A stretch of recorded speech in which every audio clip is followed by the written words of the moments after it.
നമസ്കാരം. നമ്മൾ അടുത്ത ടോപ്പിക്കിലോട്ട് പോവുകയാണ്. എക്കണോമിക്സ് ഒരു ചാപ്റ്റർ നമ്മൾ പഠിച്ചു കഴിഞ്ഞു. ഹിസ്റ്ററി ഒരു ചാപ്റ്റർ നമ്മൾ പഠിച്ചു കഴിഞ്ഞു. ഇനി നമുക്ക് പഠിക്കാനുള്ളത് ജിയോഗ്രഫി, ഭൂമിശാസ്ത്രം, അതുപോലെ തന്നെ പൊളിറ്റിക്സ് അല്ലെങ്കിൽ പൊളിറ്റിക്കൽ സയൻസ്, അതാണ് നമുക്ക് പഠിക്കാനുള്ളത്. അപ്പോൾ ഇനി നമ്മൾ പോകുന്നത് ജിയോഗ്രഫിയിലോട്ടാണ്.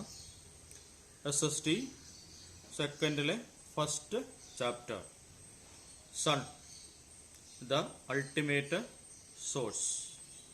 സർവവും സൂര്യനാൽ, അല്ലെങ്കിൽ സൂര്യൻ ആത്യന്തിക ഉറവിടം എന്ന് പറയുന്ന ടോപ്പിക്കാണ് നമ്മൾ ഇന്ന് ഡിസ്കസ് ചെയ്യുന്നത്. അപ്പോൾ നമ്മൾ ശ്രദ്ധിക്കേണ്ട കാര്യം പറഞ്ഞ് നമ്മൾ പഠിക്കുന്നത് ഏതാണ്? കേരള സ്റ്റേറ്റ് സിലബസ് ആണ്. ടെക്സ്റ്റ് ബുക്ക് നല്ല രീതിയിൽ എല്ലാവരും വായിക്കണം. കൈറ്റ് വിക്ടേഴ്സ് ചാനൽ എല്ലാവരും കാണണം. ഈ ക്ലാസ്സിലൂടെയും കൈറ്റ് വിക്ടേഴ്സ് ചാനലിലൂടെയും അതിലുപരി അതാത് സ്കൂളിലെ അധ്യാപകർ തരുന്ന നോട്ടുകളും ചേർത്ത് സ്വന്തമായി നോട്ടുകൾ പ്രിപ്പയർ ചെയ്യണം. നല്ല രീതിയിൽ വായിച്ച് പഠിക്കണം. അപ്പോൾ ടെക്സ്റ്റ് ബുക്ക് എക്സ്പ്ലെയിൻ ചെയ്യുന്ന മെത്തേഡാണ് നമ്മളിവിടെ അവലംബിച്ചിരിക്കുന്നത്, യൂസ് ചെയ്തിരിക്കുന്നത്. കാരണം പലരും ആ ഒരു റിക്വസ്റ്റാണ് അല്ലെങ്കിൽ ഒരു സജഷനാണ് നമുക്ക് തന്നിരിക്കുന്നത്, പാരൻസും സ്റ്റുഡൻസും. അതുകൊണ്ടാണ് ഈ മെത്തേഡ് ഫോളോ ചെയ്യുന്നത്. അപ്പോൾ ജിയോഗ്രഫി അല്ലെങ്കിൽ ഭൂമിശാസ്ത്രമാണ് നമ്മൾ ആരംഭിക്കുന്നത്. ഫസ്റ്റ് ഏതാണ്? Sun the ultimate source. സർവവും സൂര്യനാൽ, അല്ലെങ്കിൽ സൂര്യൻ ഒരു ആത്യന്തിക ഉറവിടം. The term geography was first used by Eratosthenes. He lived before Christ. ഇപ്പോൾ ജിയോഗ്രഫി എന്ന് പറയുന്ന ഒരു പദം, അല്ലെങ്കിൽ ഭൂമിശാസ്ത്രം എന്ന് പറയുന്ന ആ ഒരു പദം ആദ്യമായി ഉപയോഗിച്ചത് ആരാണ്? ഇറാത്തോസ്തനീസാണ്. അദ്ദേഹം എന്നാണ് ജീവിച്ചിരുന്നത്? ക്രിസ്തുവിന് മുൻപ്. ആ കാലഘട്ടത്തിലാണ് അദ്ദേഹം ജീവിച്ചിരുന്നത്. He has done a lot of studies and researches based on this topic. അപ്പോൾ എർത്തിനെ കുറിച്ച് അല്ലെങ്കിൽ ഭൂമിയെക്കുറിച്ച് ഒരുപാട് പഠനങ്ങളും അതുപോലെ തന്നെ പരീക്ഷണങ്ങളും നടത്തിയ വ്യക്തിയാണ് എന്ന് പറയുന്നത് ഈ Eratosthenes. Actually he was a mathematician. അദ്ദേഹം ആരായിരുന്നു? ഒരു ഗണിതശാസ്ത്രകാരനായിരുന്നു. And has shown his expertise in many field. അപ്പോൾ മാത്തമെറ്റീഷ്യൻ ആണെങ്കിൽ കൂടിയും പല മേഖലകളിൽ, മെനി ഫീൽഡ്സിൽ അദ്ദേഹത്തിന്റെ കാര്യക്ഷമത അല്ലെങ്കിൽ എക്സ്പെർട്ടൈസ് എന്ത് ചെയ്തിരുന്നു? പ്രൂവ് ചെയ്തിരുന്നു. അങ്ങനെ പ്രൂവ് ചെയ്ത ഒരു ഏരിയയാണ് എന്ന് പറയുന്നത് സ്റ്റഡി ഓഫ് എർത്ത്, ഭൂമിയെക്കുറിച്ചുള്ള പഠനം. അപ്പോൾ നമുക്കറിയാം പല ഫേമസ് ആയിട്ടുള്ള പല വ്യക്തികളും അല്ലേ ഇതിനെക്കുറിച്ച് പഠനം നടത്തിയിട്ടുണ്ട്, എർത്തിനെ കുറിച്ച് സ്റ്റഡി നടത്തിയിട്ടുണ്ട്. നമുക്കറിയാം ആരാണ്? ഗലീലിയോ അല്ലേ, അതുപോലെ തന്നെ ആരാണ്? ആര്യഭട്ട അല്ലേ, അതുപോലെ ആരാണ്? മഗല്ലൻ. നമ്മൾ പണ്ട് പഠിച്ചിട്ടുണ്ട്, ചെറിയ ക്ലാസ്സുകളിലൊക്കെ പഠിച്ചിട്ടുള്ളതാണ്. ഇവരൊക്കെ ഇതിനെക്കുറിച്ച് സ്റ്റഡി നടത്തിയവരാണ്, എർത്തിനെ കുറിച്ച് സ്റ്റഡി നടത്തിയവർ. അതുപോലെ തന്നെ ഡോക്ടർ APJ അബ്ദുൽ കലാം, അതുപോലെ തന്നെ വിക്രം സാരാഭായി, അതിൻ്റെ റിലേറ്റഡ് ആയിട്ടുള്ള പല സ്ഥാപനങ്ങളും ഉണ്ട്. ഏതൊക്കെയാണ്? അമേരിക്കയെ സംബന്ധിച്ചുള്ള ആരാണ്? നാസ. ഇന്ത്യയെ സംബന്ധിച്ചുള്ള ആരാണ്? ഇസ്രോ അല്ലേ. ഇതെല്ലാം ഇതിന് ബേസ്ഡ് ആയിട്ടുള്ള ചില സ്ഥാപനങ്ങളും കൂടിയാണ്. So as we use the term geography for the first time and done a lot of studies and researches on this topic by Eratosthenes. അപ്പോൾ ഇറാസ്തോസനീസ് എന്ത് ചെയ്തു? ഈ ടേം ജിയോഗ്രഫി എന്ന് പറയുന്ന പദം ആദ്യമായി ഉപയോഗിച്ചത് ആരാണ്? ഇറാത്തോസ്തനീസാണ്. അതിലുപരി ഈ ജിയോളജിക്കലായിട്ടുള്ള അല്ലെങ്കിൽ റിലേറ്റഡ് വിത്ത് എർത്തായിട്ടുള്ള ഒരുപാട് സ്റ്റഡിയും അദ്ദേഹം നടത്തിയിട്ടുണ്ട് ഈ ടോപ്പിക്ക് ബേസ് ചെയ്ത്. So he is considered as the father of geography. അതുകൊണ്ട് അദ്ദേഹത്തെ എന്തായി കണക്കാക്കുന്നു? ഭൂമിശാസ്ത്രത്തിന്റെ പിതാവായി കണക്കാക്കുന്നു. അപ്പോൾ ഭൂമിശാസ്ത്രത്തിന്റെ പിതാവായിട്ട് കണക്കാക്കുന്ന ആരെയാണ്? ഇറാത്തോസ്തനീസിനെയാണ്. എന്തുകൊണ്ടാണ് അദ്ദേഹത്തിന് ഭൂമിശാസ്ത്രത്തിന്റെ പിതാവായിട്ട് അല്ലെങ്കിൽ ഫാദർ ഓഫ് ജിയോഗ്രഫി ആയിട്ട് കണക്കാക്കുന്നത്? എന്തുകൊണ്ടാണ്? അദ്ദേഹം ഈ സബ്ജക്റ്റുമായിട്ട് അല്ലെങ്കിൽ ഈ ടോപ്പിക്കുമായിട്ട് റിലേറ്റഡ് ആയിട്ട് ഒരുപാട് സ്റ്റഡീസും അതുപോലെ തന്നെ റിസർച്ചസും നടത്തിയിട്ടുണ്ട്. Moreover, first time he used this word geography.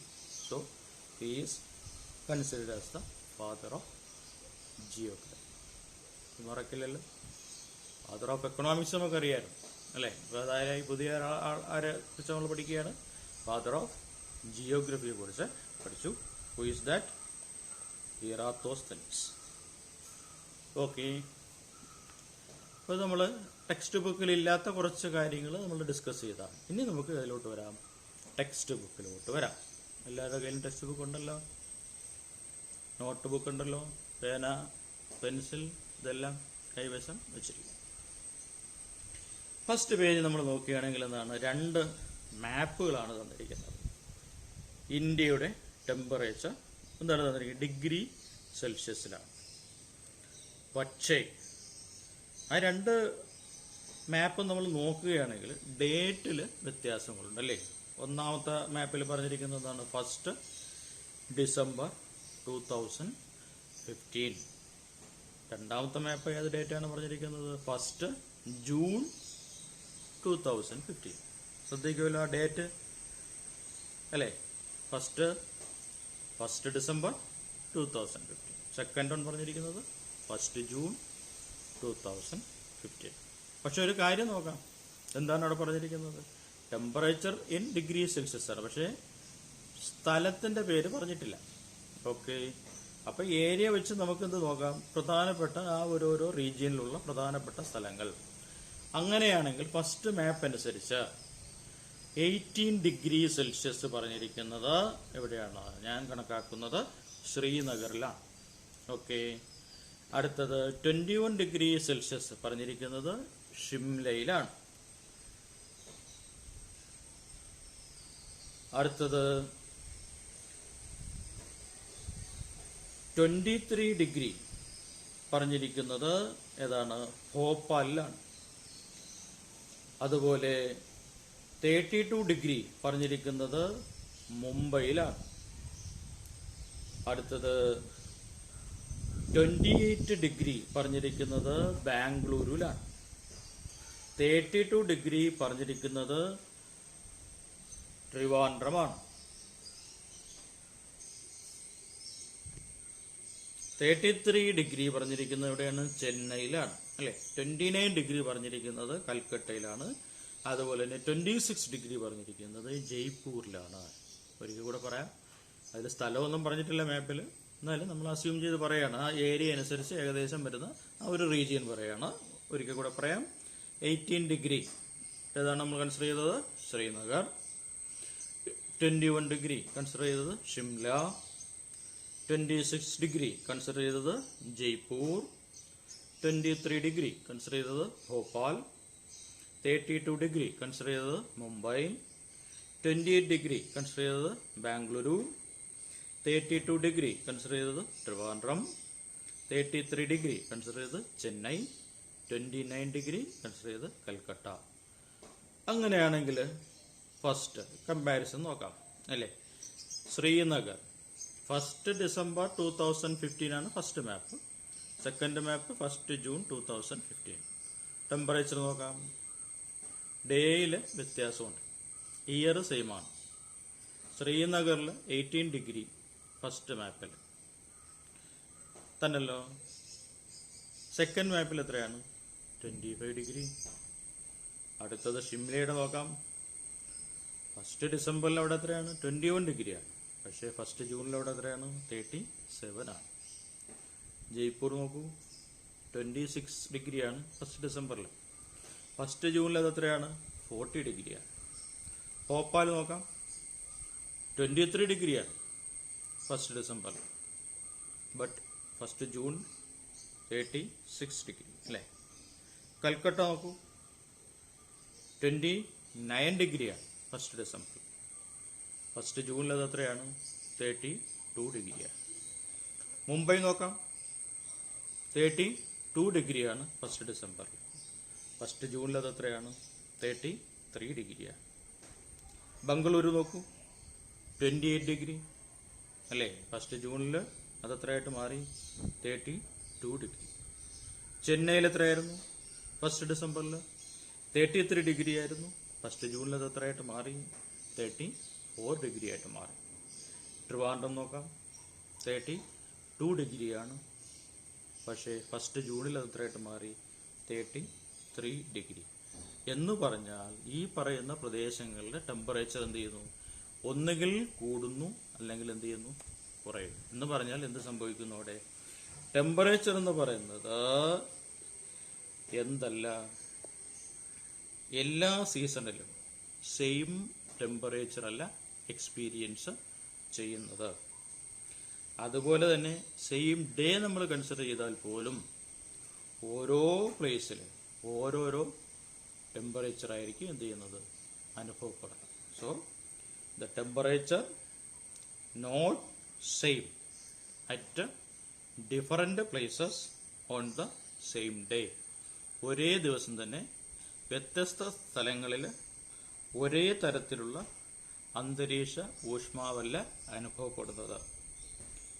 The temperature experienced at a particular place at the same in all season not same. Okay, ഓരോ പ്രത്യേക സ്ഥലങ്ങളിൽ നമുക്ക് എന്താണ് അനുഭവിക്കാൻ കഴിയുന്ന ടെമ്പറേച്ചർ അല്ലെങ്കിൽ അന്തരീക്ഷ ഊഷ്മാവ് എന്ന് പറയുന്നത് ഓരോ സീസണിലും ഓരോ സ്ഥലങ്ങളിലും എന്ത് ചെയ്തുകൊണ്ടിരിക്കുന്നു? വ്യത്യാസപ്പെട്ടുകൊണ്ടേ ഇരിക്കുന്നു ഇല്ലേ? ചൂട് സമയത്ത് നമ്മൾ എന്ത് ചെയ്യുന്നു? പൊന്മുടിയിൽ ടൂറിസം പ്രൊമോട്ട് ചെയ്യുന്ന ഒരു സ്ഥലമാണ് പൊന്മുടി. നമ്മളവിടെ എന്ത് ചെയ്യുന്നു? യാത്ര പോകും. എന്തുകൊണ്ട്? ഇവിടെ എന്തായിരിക്കും? ചൂടായിരിക്കും. പൊന്മുടിയിൽ എന്തായിരിക്കും? തണുപ്പായിരിക്കും. ഊട്ടി, കൊടൈക്കനാൽ ഇല്ലേ, ഹിൽ സ്റ്റേഷൻസ്, നമ്മളവിടെ ടൂറിന് പോകും. എന്തുകൊണ്ട്? നമ്മൾ താമസിക്കുന്ന സ്ഥലത്ത് ടെമ്പറേച്ചർ കൂടുതലായിരിക്കും, പക്ഷേ ഈ ഹിൽ സ്റ്റേഷനിൽ എന്തായിരിക്കും? ടെമ്പറേച്ചർ കുറവായിരിക്കും ഇല്ലേ? അപ്പം ഇതിനൊരു ഉദാഹരണം മാത്രമാണ്. എല്ലാ സ്ഥലങ്ങളിലും ഒരേ സമയം ഒരേ തരത്തിലുള്ള ടെമ്പറേച്ചർ ആയിരിക്കില്ല. പ്രത്യേകിച്ച് ഏതും നമ്മൾ പരിഗണിക്കുകയാണെങ്കിൽ ഓരോ സീസണുകൾ പരിഗണിക്കുകയാണ്. അപ്പോൾ we know the temperature varies in accordance with place and time. അല്ലേ? താപനില എന്ന് പറയുന്നത്, ടെമ്പറേച്ചർ എന്ന് പറയുന്നത് വേരി ചെയ്തുകൊണ്ടിരിക്കുന്നു അല്ലെങ്കിൽ വ്യത്യാസപ്പെട്ടുകൊണ്ടിരിക്കുന്നു. ഇൻ അക്കോർഡൻസ് ഏതിന് ആനുപാതികമായിട്ടാണ്? പ്ലേസിനും അതുപോലെ തന്നെ ടൈം, സ്ഥലം, സമയം എന്നിവയ്ക്ക് ആനുപാതികമായി താപനില വ്യത്യാസപ്പെട്ടുകൊണ്ടിരിക്കുന്നു എന്നുള്ളത് നമുക്ക് ഏതിലൂടെ മനസ്സിലായി? ഈ രണ്ട് മാപ്പും തമ്മിൽ കമ്പാരിസൺ നടത്തിയതിലൂടെ മനസ്സിലായി. So there are some causes and consequences of the varied distribution of atmospheric temperature. അങ്ങനെയാണെങ്കിൽ നമുക്ക് നോക്കാം. ചില കാരണങ്ങളുണ്ടാകാം അല്ലേ, അല്ലെങ്കിൽ ചില റീസൺസ് ഉണ്ടാകാം. കോൺസിക്വൻസസ് എന്ന് പറഞ്ഞാൽ റിസൾട്ടാണ് അല്ലെങ്കിൽ പരിണിത ഫലങ്ങളാണ്. കാസസ് എന്ന് പറഞ്ഞാൽ എന്താണ്? റീസണുകളാണ് അല്ലേ. അപ്പം ചില റീസണുകളും കോൺസിക്വൻസും ഉണ്ട്. എന്തിന്? വേരീഡ് ഡിസ്ട്രിബ്യൂഷൻ അല്ലേ. ഏതിൻ്റെ ഡിസ്ട്രിബ്യൂഷൻ? വ്യത്യാസപ്പെട്ടുകൊണ്ടിരിക്കുന്ന വിതരണം. ഏതിൻ്റെ വിതരണത്തിലാണ്? അന്തരീക്ഷ താപനില ഓരോ സ്ഥലങ്ങളിലും വ്യത്യാസപ്പെട്ടുകൊണ്ടിരിക്കുന്നതിന് ചില കാസസ് അല്ലെങ്കിൽ കോൺസിക്വൻസസ്, അതുപോലെ തന്നെ പല കാരണങ്ങളും പല ഘടകങ്ങളും അവിടെ ഇതിനെ സ്വാധീനിച്ച് എന്ന് ഇരിക്കാം. സോ നമുക്കറിയാം സൂര്യൻ, സൺ അല്ലേ. സൺ എന്ന് പറഞ്ഞാൽ ആരാണ്? Is the sole source of energy for earth. ഭൂമിയിലെ ഒരേ ഒരു ഊർജ സ്രോതസ് എന്ന് പറയുന്നത് ആരാണ്? സൺ ആണ്. So sun is the sole source of energy for earth. solar energy reaches earth in the form of short waves. വേവ്സുകൾ രണ്ട് തരത്തിലുണ്ട്. തരംഗങ്ങൾ എന്ന് പറയാം. ഷോർട്ട് വേവ്സും ഉണ്ട്, അതുപോലെ തന്നെ ലോങ് വേവ്സും ഉണ്ട്. അപ്പോൾ സോളാർ എനർജി എന്ന് പറയുന്നത്, സൗരോർജം എന്ന് പറയുന്നത് റീച്ചസ് എർത്ത്, എത്തിച്ചേരുക, ഭൂമിയിൽ എത്തിച്ചേരുന്നത് ഏത് രൂപത്തിലാണ്? In the form of short waves, ഹ്രസ്വ തരംഗ രൂപത്തിലാണ് സൗരോർജം എവിടെ എത്തിച്ചേരുന്നത്? ഭൂമിയിൽ എത്തിച്ചേരുന്നത്. എങ്കിൽ ഈ പ്രക്രിയയിൽ നമ്മൾ വിളിക്കുന്ന പേരാണ് ഇൻസുലേഷൻ അല്ലെങ്കിൽ സൗരവികിരണം. So solar energy reaches earth in the form of short waves. This process or this is called as insolation. For മലയാളത്തിൽ പറയുകയാണെങ്കിൽ എന്താണത്? സൗരവികിരണം. സൗരോർജം ഭൂമിയിൽ എത്തിച്ചേരുന്നത് ഏത് രൂപത്തിലാണ്? ഹ്രസ്വതരംഗ രൂപത്തിലാണ്. ഈ പ്രക്രിയയെ നമ്മൾ വിളിക്കുന്ന പേരാണ് സൗരവികിരണം. മറക്കില്ലല്ലോ. The earth surface facing the sun gets heated by this flow of energy, which begins with the sunrise and lasts till sunset. അപ്പോൾ എർത്ത് സർഫേസ് അല്ലെങ്കിൽ ഭൂമിയുടെ ഉപരിതലം, ഫേസിങ് ദ സൺ, ഫേസ് ചെയ്യുന്നത് അഭിമുഖീകരിക്കും അല്ലേ? ആരെ അഭിമുഖീകരിക്കുന്ന? സൂര്യന് അഭിമുഖമായി വരുന്ന ഭൂമിയുടെ ഉപരിതലം, അത് വളരെ പെട്ടെന്ന് എന്താവുന്നു? ഹീറ്റാവും അല്ലേ? ചൂടാവും. എന്തിൻ്റെ അടിസ്ഥാനത്തിലാണ്? സൂര്യ വികിരണം അല്ലെങ്കിൽ സൗര വികിരണത്തിൻ്റെ അടിസ്ഥാനത്തിലാണ്. By this flow of energy, ഈ ഒഴുക്ക്, ഊർജത്തിൻ്റെ ഒഴുക്ക് എന്ന് പറഞ്ഞാൽ ഈ സൗര വികിരണത്തിൻ്റെ ഫ്ലോ എന്ന് പറയുന്നത് സൺറൈസ് മുതൽ, സൂര്യ ഉദയം മുതൽ സൂര്യ അസ്തമയം വരെ, സൺസെറ്റ് വരെ എന്ത് ചെയ്യുന്നു? തുടരുന്നു. അപ്പോൾ the earth surface facing the sun gets heated by this flow of energy which begins with the sunrise and lasts till sunset. അപ്പോൾ സൂര്യന് അഭിമുഖമായി വരുന്ന ഭൗമ പ്രതലമെന്ന് പറയുന്നത് എന്ത് പറയുന്നു? ചൂട് പിടിക്കുകയും ഈ ഊർജത്തിൻ്റെ ഒഴുക്കെന്ന് പറയുന്നത് സൂര്യോദയം മുതൽ ആരംഭിക്കുകയും സൂര്യാസ്തമയം വരെ നിലനിൽക്കുകയും ചെയ്യും. The heat is then transferred to atmosphere from the surface of the earth through various process. അപ്പം അങ്ങനെ ഈ ഭൂമിയിൽ എത്തിച്ചേരുന്ന ഈ ചൂട് അത് അന്തരീക്ഷത്തിൽ മൊത്തം ട്രാൻസ്ഫർ ചെയ്യുന്നു അല്ലെങ്കിൽ വിതരണം നടത്തപ്പെടുന്നു. ത്രൂ വേരിയസ് പ്രോസസ്, വ്യത്യസ്ത പ്രക്രിയകളിലൂടെ. അപ്പോൾ ഭൗമോപരിതലത്തിൽ നിന്ന് വിവിധ പ്രക്രിയകളിലൂടെ അന്തരീക്ഷത്തിലേക്ക് താപം എന്ത് ചെയ്യാണ്? ഹീറ്റ് എന്ത് ചെയ്യാണ്? വ്യാപിക്കുകയാണ്, ഡിസ്ട്രിബ്യൂട്ട് ചെയ്യുകയാണ്, അല്ലെങ്കിൽ ട്രാൻസ്ഫർ ചെയ്യുകയാണ്, അല്ലെങ്കിൽ സ്പ്രെഡ് ആവുകയാണ് ചെയ്യുന്നത്.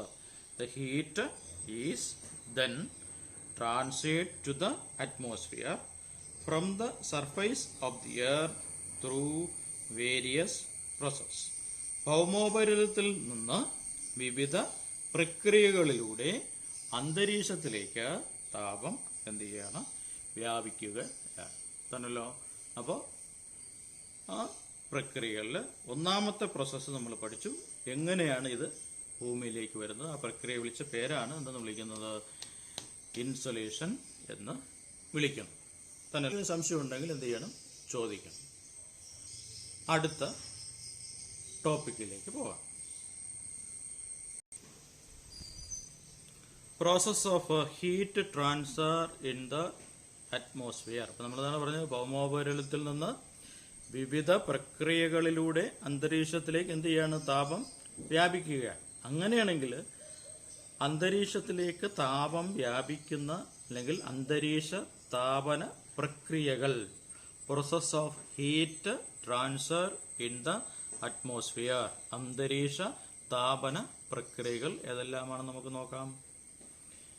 പ്രധാനമായിട്ടും ഈ പ്രോസസ്സ് എന്ന് പറയുന്നത് 4 ടൈപ്പാണ്.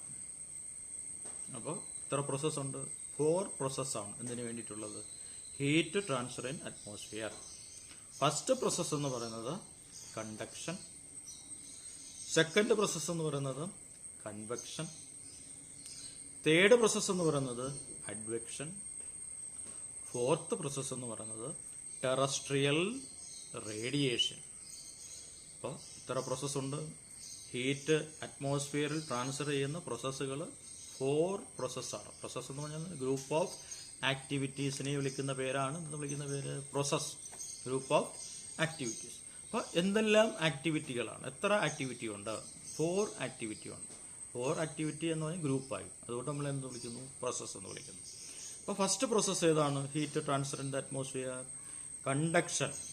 Second process convection, third process advection, fourth process terrestrial radiation. So we can discuss each process. First one, conduction എന്ന് പറഞ്ഞാൽ എന്താണ്? താപചാലനം അല്ലേ? Heat is transferred to that part of the atmosphere close to the hot surface of the earth. Crust നമുക്കറിയാം. Crust എന്ന് പറഞ്ഞാൽ എന്താണ്? ഭൂമിയുടെ ഉപരിതലമാണ് അല്ലേ? ക്രസ്റ്റ്. അപ്പോൾ നമ്മൾ എർത്തിനെ നമ്മൾ ഡിവൈഡ് ചെയ്ത് ഓരോരോ പാർട്ടായിട്ട് നമ്മൾ എടുത്തിട്ടുണ്ട് അല്ലേ? അതുപോലെ തന്നെ അറ്റ്മോസ്ഫിയറിനെ നമ്മൾ എന്ത് ചെയ്തിട്ടുണ്ട്? ഡിവൈഡ് ചെയ്ത് നമ്മൾ പഠിച്ചിട്ടുണ്ട് തന്നെയല്ലോ. അങ്ങനെയാണെങ്കിൽ ഇവിടെ നമ്മൾ നോക്കുന്നത് കണ്ടക്ഷനാണ് അല്ലേ? അല്ലെങ്കിൽ താപചാലനം എന്ന് പറഞ്ഞാൽ എന്താണ്? Heat is transferred to that part of the atmosphere close to the hot surface of the earth. എർത്തിൻ്റെ ചൂട് പിടിച്ച അല്ലെങ്കിൽ ഭൂമിയുടെ ചൂട് പിടിച്ച അന്തരീക്ഷ പ്രതലത്തിനോട് ചേർന്ന് എന്താണ് ഈ ഹീറ്റ് അല്ലെങ്കിൽ താപം എന്ത് ചെയ്യാണ്? പകരുകയാണ് എങ്കിൽ, ട്രാൻസ്ഫർ ചെയ്യുകയാണെങ്കിൽ ആ പ്രോസസ്സാണ് എന്ന് വിളിക്കുന്നത് കണ്ടക്ഷൻ അല്ലെങ്കിൽ താപചാലനം. Heat is transferred to that part of the atmosphere close to the hot surface of the earth എന്നല്ലോ. ചൂട് പിടിച്ച അന്തരീക്ഷ പ്രതലത്തിനോട് താപം പകരുകയാണ് എങ്കിൽ, അല്ലെങ്കിൽ താപ വികിരണം നടക്കുകയാണ് എങ്കിൽ അതിന് വിളിക്കുന്ന പേരാണ് കണ്ടക്ഷൻ അല്ലെങ്കിൽ താപചാലനം. രണ്ടാമത്തെ ഏതാണ് പ്രോസസ്സ്? കൺവെക്ഷനാണ്. കൺവെക്ഷൻ അല്ലെങ്കിൽ അതിന് വിളിക്കുന്ന മറ്റൊരു പേര് സംവഹനം അല്ലേ? എന്താണ് സംവഹനം അല്ലെങ്കിൽ കൺവെക്ഷൻ എന്ന് പറഞ്ഞാൽ? Heated air expands and rise up. This process is called convection. ചൂട് പിടിച്ച വായു എന്ത് ചെയ്യാണ്? എക്സ്പാൻഡ് ചെയ്യുന്നു, വികസിക്കുന്നു, അതുപോലെ തന്നെ ഉയരുന്നു. ആ പ്രക്രിയ വിളിക്കുന്ന പേര് കൺവെക്ഷൻ അല്ലെങ്കിൽ സംവഹനം. Heated air expands and rises up. This process is called convection. സംവഹനം എന്ന് പറഞ്ഞാൽ എന്താണ്? ചൂടായ വായു വികസിച്ച് ഉയരുന്ന പ്രക്രിയയെയാണ് എന്തെന്ന് വിളിക്കുന്നത്? സംവഹനം എന്ന് വിളിക്കാം. അപ്പോൾ ഇത് രണ്ടും മനസ്സിലായല്ലോ. അടുത്ത പ്രോസസ്സിലോട്ട് പോവുകയാണ്.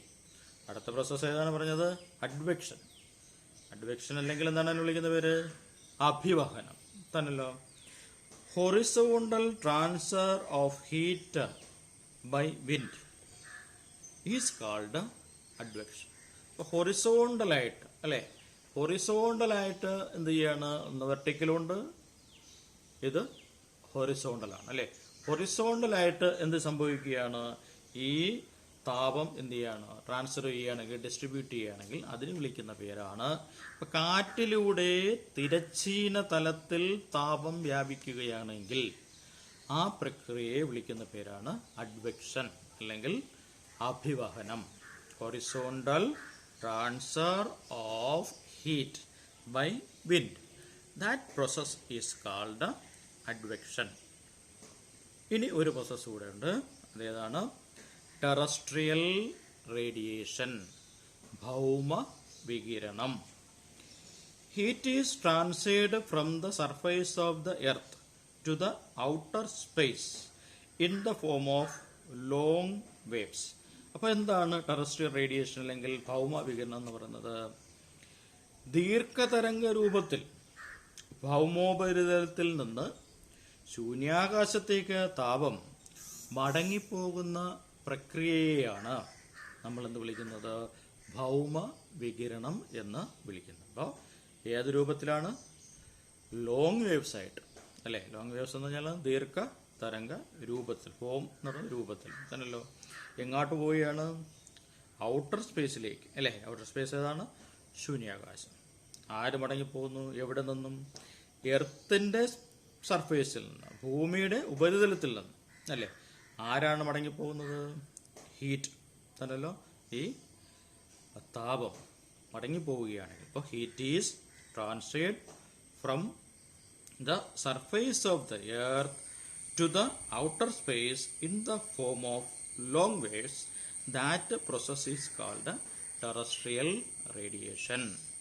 ഭൗമ വികിരണം ദീർഘ തരംഗരൂപത്തിൽ ഭൗമോപരിതലത്തിൽ നിന്ന്, അല്ലെങ്കിൽ ഭൂമിയുടെ ഉപരിതലത്തിൽ നിന്ന് ശൂന്യാകാശത്തേക്ക് താപം തിരിച്ചു പോകുന്ന അല്ലെങ്കിൽ മടങ്ങിപ്പോകുന്ന പ്രക്രിയയെ വിളിക്കുന്ന പേരാണ് എന്ന് വിളിക്കുന്നത് ടെറസ്ട്രിയൽ റേഡിയേഷൻ അല്ലെങ്കിൽ ഭൗമ വികിരണം. അപ്പം 4 പ്രോസസ്സാണ് ഇതിനുള്ളത്. എന്തിന്? Heat transfer in the atmosphere, അല്ലേ? എത്ര പ്രോസസ് ഉണ്ട്? There are 4 process. ഏതൊക്കെയാണ്? കണ്ടക്ഷൻ, കൺവെക്ഷൻ, അഡ്വെക്ഷൻ, അതുപോലെ തന്നെ terrestrial radiation. Conduction, convection and advection are confined to the near atmosphere of the earth. അപ്പോൾ ഈ 3 പ്രക്രിയകൾ ഏതൊക്കെയാണ്? കണ്ടക്ഷനും, അതുപോലെ തന്നെ കൺവെക്ഷനും, അതുപോലെ തന്നെ അഡ്വെക്ഷനും, അല്ലേ? അത് ഭൂമിയോടടുത്ത അന്തരീക്ഷ ഭാഗങ്ങളിൽ, കൺഫൈൻഡ്, നിയർ ടു, അല്ലേ? അപ്പോൾ ഏതിനോടടുത്ത്? നമ്മുടെ ഭൂമിയുടെ ക്രസ്റ്റ്, അല്ലേ? ഭൂമിയുടെ ഉപരിതലത്തിനോട് അടുത്ത ഭാഗത്ത് നടക്കുന്ന പ്രക്രിയകളാണ് ഏത്? 3 പ്രോസസ്സ്. കണ്ടക്ഷനും, കൺവെക്ഷനും, അഡ്വെക്ഷനും. അപ്പോൾ ഏതില്ല? ടെറസ്ട്രിയൽ റേഡിയേഷൻ ഇല്ല. ഏതൊക്കെ? കണ്ടക്ഷനും, കൺവെക്ഷനും, അഡ്വെക്ഷനും. ഏതിന് നിയറസ്റ്റ് ആയിട്ടാണ് നടക്കുന്നത്? ഭൂമിയുടെ അടുത്ത അന്തരീക്ഷ ഭാഗത്തിൽ മാത്രം ഒതുങ്ങി നിൽക്കുന്ന, കൺഫൈൻ ചെയ്ത് നിൽക്കുന്ന തന്നെയല്ലോ പ്രോസസ്സുകളാണ് ഇത് 3. The re-radiation of energy from the surface of the earth back to the outer space in the form of long waves is called terrestrial radiation. നമ്മൾ പറഞ്ഞു കഴിഞ്ഞ കാര്യമാണ്. The atmosphere absorbs the terrestrial radiation. അപ്പോൾ എർത്തിൽ നിന്നാണ് ആര് പോകുന്നത്? ഈ heat distribute ചെയ്ത് എങ്ങോട്ട് പോകുന്നത്? അറ്റ്മോസ്ഫിയറിലോട്ട് പോകുന്നത്, അല്ലേ? അല്ലെങ്കിൽ എങ്ങോട്ട് പോകുന്നത്? ഔട്ടർ സ്പേസ് ഓഫ് ദി എർത്തിലോട്ട് പോകുന്നത്. അതും ഏത് ഫോമിലാണ് പോകുന്നത്? ലോങ് വേവ്സ് ആയിട്ടാണ് പോകുന്നത്. അപ്പോൾ ഈ ടെറസ്ട്രിയൽ റേഡിയേഷനിലൂടെ ഉണ്ടാകുന്ന ഹീറ്റ് ഇതിനെ ആര് അബ്സർവ് ചെയ്തെടുക്കുകയാണ്? അറ്റ്മോസ്ഫിയർ അല്ലെങ്കിൽ അന്തരീക്ഷം ഇതിനെ ആഗിരണം ചെയ്തെടുക്കുന്നു. ഏതിലൂടെ ഉണ്ടാകുന്ന? ഭൗമ വികിരണത്തിലൂടെ ഉണ്ടാകുന്ന ഹീറ്റിനെ, അല്ലെങ്കിൽ ടെറസ്ട്രിയൽ റേഡിയേഷനിലൂടെ ഉണ്ടാകുന്ന ഹീറ്റിനെ ആര് അബ്സർവ് ചെയ്യുന്നു? അറ്റ്മോസ്ഫിയർ അബ്സർവ് ചെയ്യുന്നു.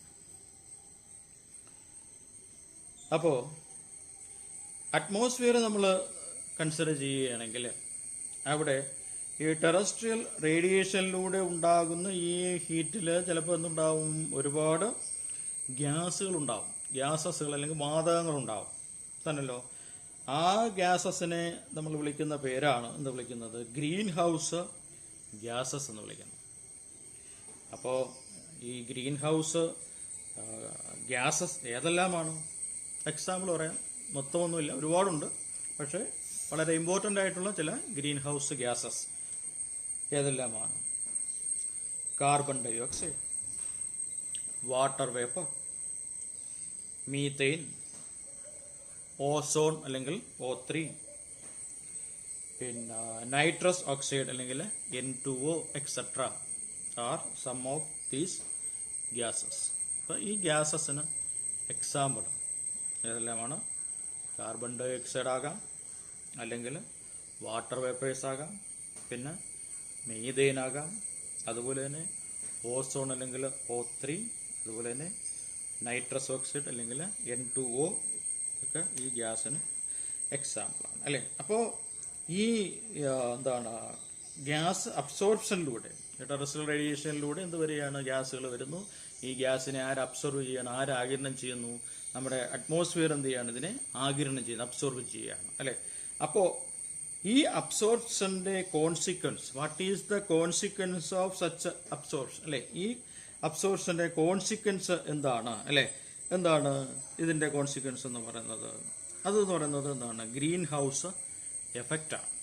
എന്താണ് ആ ഗ്രീൻ ഹൗസ് എഫക്റ്റ് എന്ന് പറയുന്നത്? Gases which increase the temperature of the atmosphere. It is necessary for heat to stay in the atmosphere. But if the temperature of the atmosphere increases, it will result in global warming. ഇതിനെ ആര് absorb ചെയ്തില്ലെങ്കിൽ ഈ പറഞ്ഞ ഗ്യാസുകളുണ്ടല്ലോ, which are those gases?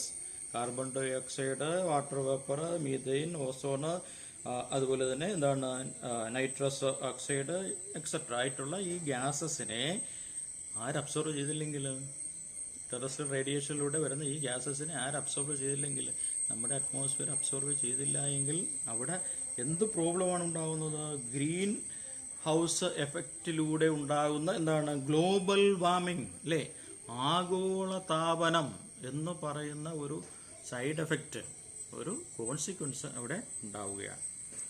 അപ്പോൾ എന്താണ് ഈ green house എഫക്റ്റിലൂടെ global warming എന്ന് പറയുന്നത്? Gases which are increase the temperature of the atmosphere. അപ്പോൾ ഈ വരുന്ന ഗ്യാസുകൾ, ഈ ഗ്രീൻ ഹൗസ് എഫക്റ്റിനെ ഇൻഫ്ലുവൻസ് ചെയ്യുന്ന ഗ്യാസുകൾ, നേരത്തെ പറഞ്ഞ ഈ ഗ്യാസുകൾ എന്ത് വർദ്ധിപ്പിക്കുന്നു? അറ്റ്മോസ്ഫിയറിലെ ടെമ്പറേച്ചർ എന്ത് ചെയ്യുകയാണ്? വർദ്ധിപ്പിക്കുകയാണ് ചെയ്യുന്നത്. അപ്പോൾ it is necessary for heat to stay in atmosphere അല്ലേ. ഹീറ്റിന് എന്ത് ചെയ്യണം? താപത്തിന് ഇവിടെ നിലനിൽക്കണം, അന്തരീക്ഷത്തിൽ നിലനിൽക്കുകയും വേണം. പക്ഷേ if the temperature of the atmosphere increases, അറ്റ്മോസ്ഫിയറിലെ ടെമ്പറേച്ചർ, ഊഷ്മാവ് വർദ്ധിക്കുകയാണെങ്കിൽ അതെന്തിലേക്ക് കാരണമാകും? It will leads to global warming. ഇതിലേക്ക് ലീഡ് ചെയ്യും, ഗ്ലോബൽ വാർമിങ്ങിലേക്ക് ലീഡ് ചെയ്യും. അപ്പം അതിനു വേണ്ടി നാച്ചുറൽ ഉണ്ടാകുന്ന ഒരു സ്റ്റെപ്പാണ് എന്തെന്ന് പറയുന്നത്, അറ്റ്മോസ്ഫിയർ ആരെ അബ്സർവ് ചെയ്യുന്നു? ഇങ്ങനെയുള്ള ഗ്യാസസിനെ എന്ത് ചെയ്യാണ്? അബ്സർവ് ചെയ്യുന്നു. അപ്പം അതിന്റെ കോൺസിക്വൻസ് ആണ് നമ്മൾ പറഞ്ഞത്. അപ്പോൾ we know അല്ലെങ്കിൽ we understood that the atmosphere is heated mainly by terrestrial radiation തന്നല്ലോ. ഇനി നമുക്ക് അവിടെ ഒരു കാര്യം കൂടെ നമുക്ക് നോക്കാനുണ്ട്. ടെറസ്ട്രിയൽ റേഡിയേഷൻ നമ്മൾ നോക്കുന്നതിന് മുമ്പ് വാട്ട് ഈസ് ആ ഗ്രീൻ ഹൗസ് അല്ലേ? എന്താണ് ഈ ഗ്രീൻ ഹൗസ് എന്ന് പറഞ്ഞാൽ നമ്മൾ പല വീടുകളിലും പല സ്ഥലങ്ങളിലും പല എന്താണ് കാർഷിക മേഖലകളിലൊക്കെ ഉപയോഗിക്കുന്ന ഒന്നാണ് എന്ന് പറയുന്നത് ഈ ഗ്രീൻ ഹൗസസ് എന്ന് പറയുന്നത് അല്ലേ. എന്താണ് ഗ്രീൻ ഹൗസ് എന്ന്? In order to prevent the plants from severe cold. അപ്പോൾ പല സസ്യങ്ങൾക്കും അതിഭയങ്കരമായ എന്താണ് തണുപ്പിൽ നിന്ന് അവയെ എന്ത് ചെയ്യുന്നതിന് വേണ്ടി, സപ്പോർട്ട് ചെയ്യുന്നതിന് വേണ്ടി, കഠിനമായ തണുപ്പിൽ നിന്ന് ആരെ സംരക്ഷിക്കുന്നതിന് വേണ്ടി, ചെടികളെ എന്താ പറയുകയാണ് പ്രൊട്ടക്റ്റ് ചെയ്യുന്നതിന് വേണ്ടിയിട്ട് we are creating glass houses. നമ്മൾ എന്തുണ്ടാക്കുന്നുണ്ട്? ഗ്ലാസ് ഹൗസുകൾ ഉണ്ടാക്കുന്നുണ്ട്. അപ്പോൾ ദ സ്പെഷ്യാലിറ്റി ഓഫ് ഗ്ലാസ്, അപ്പോൾ ഗ്ലാസിൻ്റെ ഒരു പ്രത്യേകത എന്താണ്? Is that it trap the heat coming by insolation and makes it stay for long. അപ്പോൾ ഇൻസുലേഷനിലൂടെ എന്തുണ്ടാവുന്നു? എന്ത് വരെയാണ്? ഹീറ്റ് സണ്ണിൽ നിന്ന് എവിടെ വരെയാണ്? എർത്തിലോട്ട് വരും. നമ്മളെന്താണ് ഇവിടെ വെച്ചിരിക്കുന്നത്? ഗ്ലാസ് കവർ വെച്ചാണ് ഗ്രീൻ ഹൗസ് ഉണ്ടാക്കിയിരിക്കുന്നത്. അപ്പോൾ ഈ ഗ്ലാസ്സിനകത്തൂടെ ആര് വരും? ഇൻസുലേഷൻ അല്ലേ, സൺറൈസ് ഏതിനകത്തേക്ക് വരികയാണ്? ആ ഹീറ്റ് അതിനകത്തേക്ക് വരികയാണ്, ഈ ഗ്ലാസ് ഹൗസിനകത്തേക്ക് വരും. പക്ഷേ ഇതിനെ പുറത്തു പോകാൻ ആര് സമ്മതിക്കില്ല? ഈ ഗ്ലാസ് സമ്മതിക്കില്ല. ആരുടെ സ്പെഷ്യാലിറ്റിയാണ്? ആരുടെ ഫീച്ചറാണത്? ആരുടെ ഒരു നേച്ചറാണത്? ഗ്ലാസിൻ്റെ നേച്ചറാണ് അല്ലേ. അതുകൊണ്ടാണ് എന്ത് ചെയ്യുന്നത്? വരുന്ന ആ ഹീറ്റിനെ ഗ്ലാസ്സിനകത്തൂടെ ഈ ഗ്ലാസ് ഹൗസിനുള്ളിൽ കീപ്പ് ചെയ്യുന്നു. അവിടെ ഉണ്ടാകുന്ന ഹീറ്റിനെ എന്ത് ചെയ്യാൻ സമ്മതിക്കുന്നില്ല, പുറത്തോട്ട് പോകാൻ സമ്മതിക്കും. അപ്പോൾ സിവിയർ കോഡിലൂടെ എന്ത് സംഭവിക്കും, ഈ പ്ലാന്റിനെ പ്രൊട്ടക്റ്റ് ചെയ്യാൻ പറ്റും അല്ലേ. So glass is that heat coming by insulation and makes it stay for long. It does not allow terrestrial radiation to take place. അപ്പോൾ എന്ത് സംഭവിക്കുന്നില്ല, അവിടെ ടെറസ്ട്രിയൽ റേഡിയേഷൻ സംഭവിക്കുന്നില്ല എന്ന് പറഞ്ഞാൽ ഹീറ്റ് എന്ത് ചെയ്യുന്നില്ല, ഇവിടെ നിന്ന് പുറത്തേക്ക് അറ്റ്മോസ്ഫിയറിലേക്ക് പോകുന്നില്ല. അടുത്ത വേറൊരു കാര്യം എന്ന് പറയുന്നത് എന്താണ്, ഈ ടെറസ്ട്രിയൽ റേഡിയേഷൻ അല്ലേ കൂടുതലും എപ്പോഴാണ് നടക്കുന്നത്, നൈറ്റിലാണ് സംഭവിക്കുന്നത്. എന്തുകൊണ്ട്, ഡേ ടൈമിലാണെങ്കിൽ അവിടെ എന്ത് സംഭവിക്കുന്നുണ്ട്, മെയിനായിട്ട് ഇവിടെ എന്താണ്, സോളാർ റേഡിയേഷനാണ് എൻ്റെ മെയിൻ റീസൺ എന്ന് പറയുന്നത് അല്ലേ. സോളാർ റേഡിയേഷൻ എന്ന് പറഞ്ഞാൽ ഡ്യൂറിങ് ദ നൈറ്റ് ആബ്സെൻ്റ് ആണ്, സൺലൈറ്റ് ആബ്സെൻ്റ് ആണ്. അപ്പോൾ നെറ്റ് ലോസ് ഇൻ എനർജി എന്ന് പറയുന്നത് അവിടെ ഉണ്ടായിരിക്കും. So during the night when sunlight is absent there is net loss in energy. The earth crust has limit absorb energy. നൈറ്റിൽ എന്ത് സംഭവിക്കുന്നില്ല, എനർജി അബ്സർവ് ചെയ്യുന്നുണ്ടോ, ഇല്ല, എനർജി അബ്സർവ് ചെയ്യുന്നില്ല. കാരണം ഡേ ടൈമിലാണ് എന്ത് ചെയ്യുന്നത്, ഇൻസൊലേഷനും സൺലൈറ്റും സൺ റൈസ് ടു സൺസെറ്റ് വരെയാണ് ഈ എനർജി ആരിൽ നമുക്ക് കിട്ടിക്കൊണ്ടിരിക്കുന്നത്, സണ്ണിൽ നിന്ന് കിട്ടിക്കൊണ്ടിരിക്കുന്നത്. So earth crust has limit absorb energy. ഏത് ടൈമിൽ, നൈറ്റ് ടൈമിൽ അല്ലേ. അപ്പോൾ സോ ടെറസ്ട്രിയൽ റേഡിയേഷൻ മാത്രമാണ് ഇവിടെ നടക്കുന്നത്, നൈറ്റിൽ നടക്കുന്നത്. ടെറസ്ട്രിയൽ റേഡിയേഷനാണ് നടക്കുന്നത്, നൈറ്റിൽ നടക്കുള്ളൂ. എന്തുകൊണ്ട്, വേറെ പ്രോസസ്സിങ് ചെയ്യേണ്ടതില്ല, 3 പ്രോസസ്സ് അവിടെ ചെയ്യേണ്ട കാര്യമില്ല.